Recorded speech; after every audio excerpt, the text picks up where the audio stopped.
সময় নাই আমার কাছে, আপনি বসেন, আমার কাছে সময় নাই। রাখেন রাখেন, আমরা সমাজে উইরা আসি নাই, আমরা এই দেশের নাগরিক। আমরা বসেন বসেন, আমরা ট্যাক্স হোল্ডার নাগরিক, ট্যাক্স দেই আমরা, আমরা ট্যাক্স ছাড়া এই দেশে থাকি না। ওয়াজ মাহফিলে আসি আমরা, অনুদান দিয়ে সার্বিক সহযোগিতা করে এখানে এসে দাঁড়াই। আর অনেক সবার কথা বলছি না, অনেক বক্তা আছে অর্থের বিনিময়ে এখানে আসে। বিচার করতে হবে।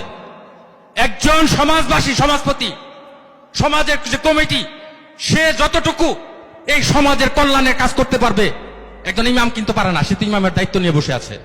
আর সভাপতি সাহেব যেই কথাগুলা বললেন, ওইগুলাই আমাদের পাথেওর জন্য যথেষ্ট। কেননা ওনারা আমাদের দেশের কর্ণধার, ওনাদের কৃপাই আমরা বেঁচে আছি। ওনাদের কৃপা যদি না থাকতো তাহলে হয়তো আমরা দেশে থাকতেও পারতাম না, বা দেশে থাকতামও না। কোথায় থাকতাম আল্লাহই জানে।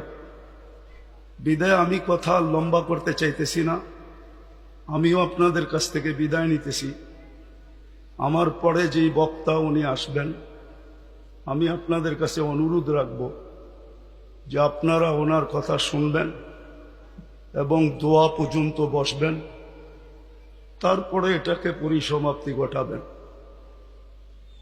বলে আমি আমার কথা শেষ করলাম। ওমা আলাইনা ইল্লাল বালাগ।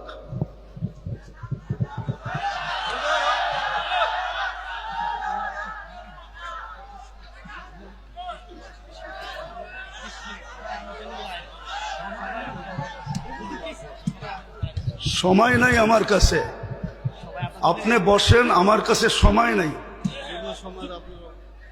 রাখেন রাখেন, আমরা সমাজে উইরা আসি নাই, আমরা এই দেশের নাগরিক। আমরা বসেন বসেন, আমরা ট্যাক্স হোল্ডার নাগরিক, ট্যাক্স দেই আমরা, আমরা ট্যাক্স ছাড়া এই দেশে থাকি না। আপনারা বসেন। আমাদের দেশের কালচার এটা হয়ে গেছে, সবাই হুজুরদের কথা বলে কিন্তু হুজুরদেরকে আন্ডার এস্টিমেট করে। আমি পায়ে হাত দিয়ে বলবো, আমাকে কেউ আন্ডার এস্টিমেট করেন না। আপনারা আমাকে চিনেন না, আমার পরিচয় জানেন না। বসেন, আপনারা বসেন, আমার পরিচয় আপনারা জানেন না, আপনারা আমাকে আন্ডার এস্টিমেট করেন না। আমরা সর্ব ওয়াজ মাহফিলে এটা ভুগতেছি আজকে 16 বছর ধরে না। আমরা জন্ম থেকে জ্বলছি, যেটা বাংলাদেশের প্রবাদ বাক্য, আমরা জন্ম থেকে জ্বলছি। জন্ম থেকেই জ্বলা। আর কতদিন? আপনাদের পায়ে হাত দিয়ে বলি বসেন, আওয়াজ করবেন না, কেউ আওয়াজ করবেন না। আমাদের সময়ের দাম আছে, আমাদের সময়ের দাম আছে, এরকম যে আমাদের সময়ের দাম নাই বা আমাদের এইটা কইরা খাইতে হবে এরকম কোনো জরুরি না যে আমাদের ওয়াজ করেই খাইতে হবে। আমাদের খাওয়ার অনেক ব্যবস্থা আল্লাহ রেখা দিছে। যেই আল্লাহ আমাকে জন্ম দিছে, উনি আমার খাওয়া তৈরি করেন নাই না? খাওয়া ছাড়া আমাকে দুনিয়াতে পাঠায় দিছে যে আমাকে এইভাবে করে খাইতে হবে।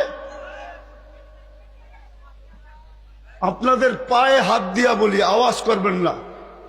বাস আমি যেটা বলছি, সভাপতি সাহেব আমাদেরকে দিক নির্দেশনা ভালোই দেখাইছেন, খারাপ না।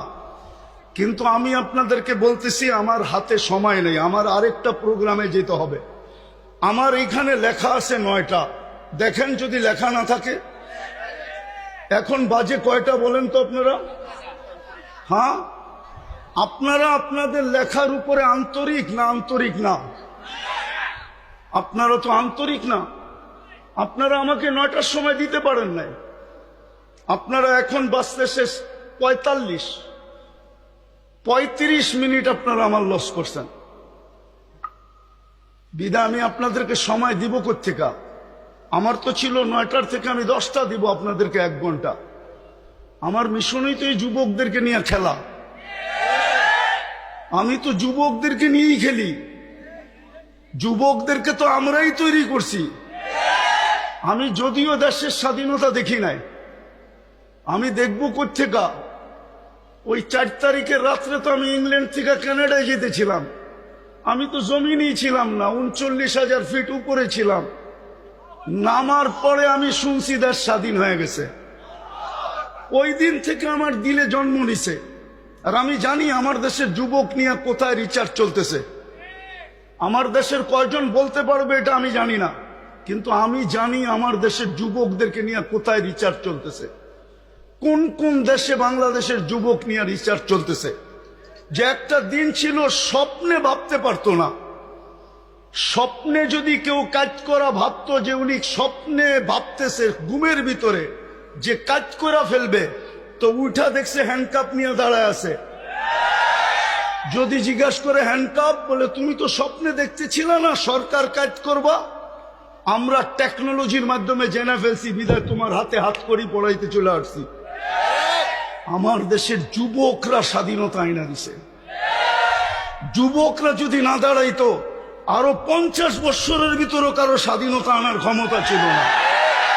বিদায় আমার যুবকদেরকে নিয়ে কোথায় রিচার্জ চলতেছে আমি জানি।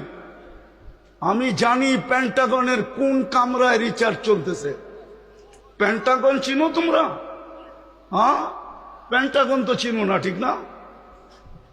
কোন কামরায় পেন্টাগনের রিচার্জ চলতেছে বাংলাদেশের যুবক, এগুলা কি? বিদায় আমার মিশনই হলো যুবক নিয়ে খেলা। নাইলে আমি গত বছর এখানে আসছিলাম রাত্র 1টার সময়। আমি জানছি আমি এইখানে আসবো কয়টায় জানেন? 8টার সময় জানছি আমি এইখানে আসবো। যদি আমি জানতাম তো আমি আসতাম না। কসম খোদা, আমাকে কেউ নিয়ে আসতে পারতো না।